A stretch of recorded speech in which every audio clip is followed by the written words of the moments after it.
Hi hello வணக்கம். This is Jenny join with me always. So the love story இதில் நம்ம கடவுளுடைய காதல் கதையை பற்றி தெரிஞ்சுக்கிட்டு இருக்கோம். ஸோ ஆண்டாள் அப்படிங்கிறது எந்த நாட்டை சேர்ந்தவங்க அப்படின்னு கேட்டிங்க அப்படின்னா பெரியாழ்வார். பெரியாழ்வார் ஆண்டாளை வளர்த்ததுனால ஆண்டாளுடைய காதல் கதையை பற்றி நம்ம தெரிஞ்சுக்க போகிறோம்.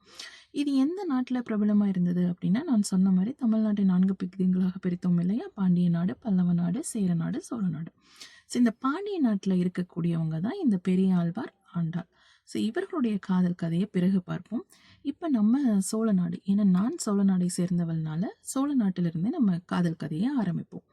ஸோ இந்த சோழ நாட்டில் ரொம்ப பிரபலமாக இருக்கக்கூடிய ஆழ்வார் யார் அப்படின்னு கேட்டிங்க அப்படின்னா, திருமங்கை ஆழ்வார் அப்படின்னு நம்ம கேள்விப்படுவோம்.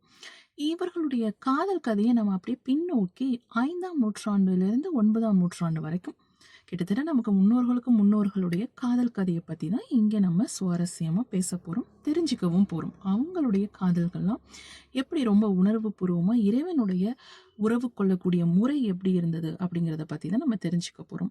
ஸோ அதன் மூலியமாக நமது காதலும் எப்படி உயர்வாக இருக்க போகுது அப்படிங்கிறத பற்றி தான் நம்ம தொடர்ந்து இந்த நிகழ்ச்சியில் பேச போகிறோம். ஸோ இந்த திருமங்கை ஆழ்வார் அப்படிங்கிறவரை கிட்டத்தட்ட ஒரு 9ஆம் நூற்றாண்டில் பிரபலம் அடைகிறார் அப்படின்னு நம்ம தெரிஞ்சுக்கணும். இவர் ஆழ்வார்களிலேயே கடைசி ஆழ்வார் அப்படின்னு நம்ம சொல்லுவோம்.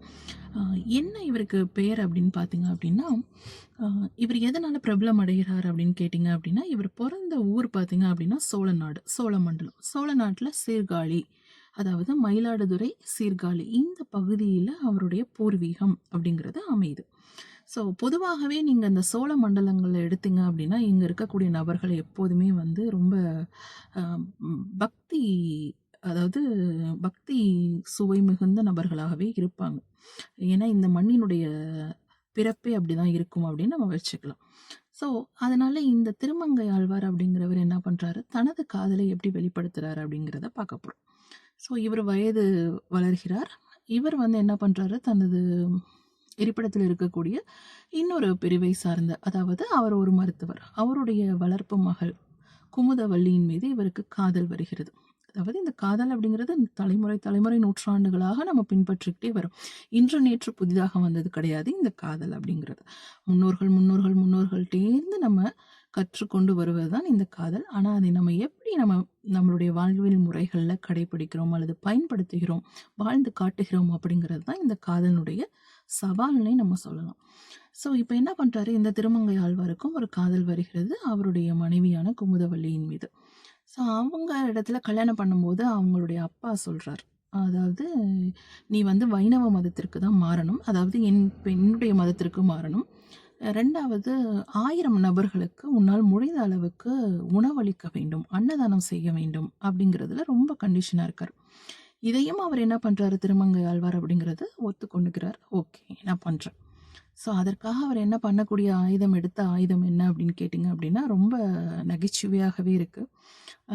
இந்த அன்னதான திட்டத்திற்காக அவர் கையாண்ட முறை எதிர்பார்த்தீங்க அப்படின்னா, ஒரு கொள்ளைக்காரனாகவே மாறுறார். அதாவது அந்த அளவுக்கு அவருக்கு இடத்துல வசதி பொருளாதாரம் இல்லை. ஸோ எல்லா மக்களுக்கும் ஒரு கிட்டத்தட்ட 1000 பேருக்கு 2000 3000 பேருக்கு நம்ம அன்னதானம் அளிக்கணும் அப்படின்னா பொருளாதாரம் இல்லை. அதற்காக கொள்ளையடிக்கலாம் அப்படிங்கிற முயற்சியில் ஈடுபட்டு திருடனாகவே மாறுகிற காலமும் அவரை வந்து சந்திக்கிறார். ஸோ அப்போ அந்த கொள்ளைக்காரனாக மாறக்கூடிய காலகட்டத்தில் அதன் பிறகுதான் அவர் என்ன பண்ணுறாரு, முழுக்க முழுக்க வைணவ மதத்திற்கு மாறுகிறார். வைணவ மதத்தில் மிகப்பெரிய கடவுளாக போற்றக்கூடியவர் யார் அப்படின்னா நாராயணர். நாராயண பெருமாள். அந்த பெருமாள் மீது சாஷ்டாங்கமாக அவர் என்ன பண்ணுறாரு அப்படின்னா, தனது நமஸ்காரங்களை சொல்லிட்டு தன்னுடைய காதலையும் வெளிப்படுத்துகிறார்.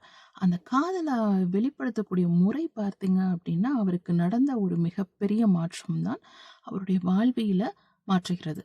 அதாவது என்ன அப்படின்னா, இவர் ஒரு கொள்ளைக்காரனாக இருக்கக்கூடிய இந்த நபர் முழுக்க முழுக்க இறைவனுடைய பக்தி பிரஜையாக பல மக்களுக்கு முன்னுதாரணமாக மாறி, அதன் பிறகுதான் அவர் திருமங்கை ஆழ்வார் அப்படிங்கிற ஒரு பெயரோட புகழோட பெரிய திருமொழி அப்படிங்கிற ஒரு புனிதமான நூலை இயற்றி அதன் மூலியமாக பக்தி காதலை மக்களிடத்துல பரப்பக்கூடிய மிகப்பெரிய ஒரு நபர் அப்படின்னா இந்த திருமங்கை ஆழ்வார். அதுவும் நம்மளுடைய சோழ நாட்டிலிருந்து பெருமை.